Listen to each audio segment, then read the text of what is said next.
تاریخ بتاتی ہے کہ جب یقین سوال کرنے کی صلاحیت کو ختم کر دے اور ایک شخصیت یا نظریہ حتمی سچ بن جائے تو انجام اکثر مہلک اور ناقابل واپسی ہوتا ہے۔ آج مشرق ڈیجیٹل کے پروگرام کرائم اینڈ کرمنلز میں ہم آپ کو لے کر چلیں گے ایسے واقعات کی دنیا میں جو صرف سانحات نہیں بلکہ انسانی ذہن، عقیدے اور حقیقت کے درمیان خطرناک تصادم کی کہانیاں ہیں۔ یہ کہانیاں ہمیں دکھاتی ہیں کہ کس طرح نجات کا خواب انسان کو اپنی ہی زندگی کے خلاف کھڑا کر دیتا ہے۔ Heaven's Gate, Jonestown massacre, order of the Solar Temple, movement for the restoration of the 10 commandments of God جیسے سانحات اسی تلخ حقیقت کی کھوج ہیں۔ لیکن یہ کہانیاں یہیں ختم نہیں ہوتی۔ دنیا کے مختلف حصوں میں اسی سوچ کے کئی اور بھیانک انجام سامنے آتے رہے ہیں۔ ایک خاموش دوپہر سان ڈیاگو کے قریب ایک پرسکون پہاڑی پر ایک حویلی میں پولیس پہنچی اور جو منظر سامنے آیا اس نے پوری دنیا کو ہلا کر رکھ دیا۔ 39 افراد کی لاشیں بستر پر ترتیب سے پڑی تھیں، 21 خواتین اور 18 مرد۔ سب ایک جیسے نظر آ رہے تھے، جامنی کپڑے، ایک جیسے کٹے ہوئے بال اور نائکی کے جوتے، ہر جیب میں $5 اور چند سکے۔ یہ کوئی اتفاق نہیں تھا، ایک مکمل منصوبہ بندی کا نتیجہ تھا۔ یہ سب ہیونز گیٹ کے رکن تھے جن کی قیادت مارشل ایپل وائٹ کر رہا تھا۔ یہ گروہ 1970 کی دہائی میں قائم ہوا اور اس کا نظریہ مذہب اور سائنس کا عجیب امتزاج تھا۔ ایپل وائٹ اپنے پیروکاروں کو یہ یقین دلاتا رہا کہ زمین ایک عارضی اور کم درجے کی جگہ ہے جبکہ اصل زندگی ایک اعلیٰ سطح پر موجود ہے۔ جب ہیل کومنٹ بوب نمودار ہوا تو اس نے اسے نجات کا دروازہ قرار دیا۔ پیروکاروں نے نہ صرف اس پر یقین کیا بلکہ اپنی زندگیاں اس کے حوالے کر دیں۔ انہوں نے منظم طریقے سے زہر اور نشہ آور ادویات لے کر اپنی زندگی کا خاتمہ کیا اور حیران کن طور پر آخری لمحات میں ان کے چہروں پر خوف نہیں، اطمینان تھا۔ اسی طرح گیانا کے گھنے جنگلات میں جونس ٹاؤن ایک خواب کی تعبیر کے طور پر شروع ہوا، لیکن انجام ایک ڈراؤنا خواب ثابت ہوا۔ جم جونس نے پیپلز ٹیمپل کے نام پر ایک ایسی دنیا بنائی جہاں لوگ برابری اور انصاف کے خواب دیکھتے تھے، مگر آہستہ آہستہ وہ مکمل کنٹرول کا شکار ہو گئے۔ خاندانوں سے دوری، باہر کی دنیا سے خوف اور مسلسل ذہنی دباؤ، یہاں تک کہ ریہرسل خودکشی بھی کروائی جاتی رہی تاکہ لوگ اس خیال کے عادی ہو جائیں۔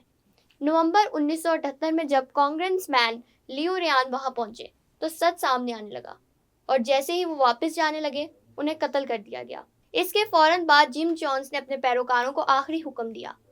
سائنائڈ ملا مشروب تیار کیا گیا اور دیکھتے ہی دیکھتے 900 سے زائد زندگیاں ختم ہو گئیں جن میں سینکڑوں بچے بھی شامل تھے۔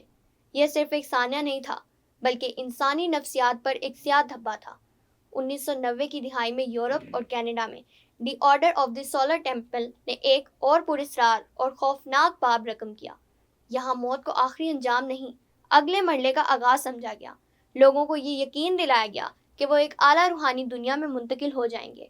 1994 سے 1997 کے درمیان درجنوں افراد مردہ پائے گئے، کچھ نے زہر پیا، کچھ کو قتل کیا گیا اور کئی عمارتوں کو آگ لگا دی گئی۔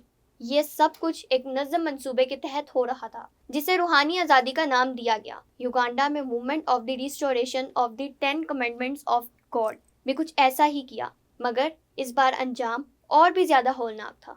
پیروکاروں کو بتایا گیا کہ دنیا ختم ہونے والی ہے اور نجات صرف اسی گروہ کے ساتھ ممکن ہے۔ ایک دن سینکڑوں افراد ایک چرچ میں جمع ہوئے، دروازے بند کیے گئے اور اچانک آگ بھڑک اٹھی۔ تقریباً 700 افراد جل کر ہلاک ہو گئے۔ بعد میں پتہ چلا کہ یہ سب ایک سوچی سمجھی منصوبہ بندی تھی۔ لیکن اگر آپ یہ سمجھتے ہیں کہ یہ سلسلہ یہیں ختم ہو گیا تو تاریخ اس سے بھی زیادہ خوفناک مثالیں پیش کرتی ہے۔ جاپان میں ایوم شن ریکیو نامی گروہ نے روحانیت کے نام پر دہشت کی ایک نئی شکل دکھائی۔ 1995 میں ٹوکیو سب وے میں سیرن چھوڑ دی گئی جس میں زہریلی گیس سے درجنوں افراد ہلاک اور ہزاروں متاثر ہوئے۔ اس گروہ کے سربراہ شوکو سہارا نے اپنے ماننے والوں کو یہ یقین دلایا تھا کہ وہ ایک مقدس جنگ لڑ رہے ہیں۔ اسی طرح امریکہ میں برانچ ڈیوڈائنز کا واقعہ بھی دنیا نہیں بھول سکتی، جہاں ڈیوڈ کوش نامی لیڈر نے اپنے پیروکاروں کو ایک الگ دنیا میں قید کر دیا۔ 1993 میں کاسک کے شہر واکو میں ہونے والے محاصرہ آگ اور خون میں ختم ہوا جس میں درجنوں افراد اپنی جانوں سے ہاتھ دھو بیٹھے۔ ان تمام کہانیوں میں ایک خطرناک مماثلت ہے، ایک کرشماتی لیڈر، ایک ایسا نظریہ جو بظاہر امید دیتا ہے، اور ایسے لوگ جو دنیا میں سکون، مقصد یا سچ کی تلاش میں ہوتے ہیں۔ آہستہ آہستہ انہیں دنیا سے کاٹ دیا جاتا ہے، ان کی سوچ کو محدود کر دیا جاتا ہے، اور پھر ایک ایسا مقام آتا ہے جہاں وہ اپنے فیصلے خود نہیں کرتے، ان سے کروائے جاتے ہیں۔ یہ صرف واقعات نہیں، یہ انسانی ذہن کی کمزوریوں، امیدوں اور خوف کا آئینہ ہے۔ یہ ہمیں بتاتے ہیں کہ کس طرح ایک خواب ایک فریب بن سکتا ہے اور کس طرح نجات کا وعدہ موت کی طرف لے جا سکتا ہے۔ 39 یا 909 یا سینکڑوں دیگر، یہ صرف اعداد نہیں ہے، یہ زندگیاں تھیں، خواب تھے، خاندان تھے جو ایک نظریے کی بھینٹ چڑھ گئے۔ یہ کہانیاں ہمیں ایک واضح پیغام دیتی ہیں کہ سوال کرنا، سوچنا اور حقیقت کو پرکھنا ہی اصل حفاظت ہے، کیونکہ جب انسان سوال کرنا چھوڑ دیتا ہے تو وہ صرف ماننے والا نہیں رہتا، بلکہ خطرے کے دہانے پر کھڑا ہو جاتا ہے۔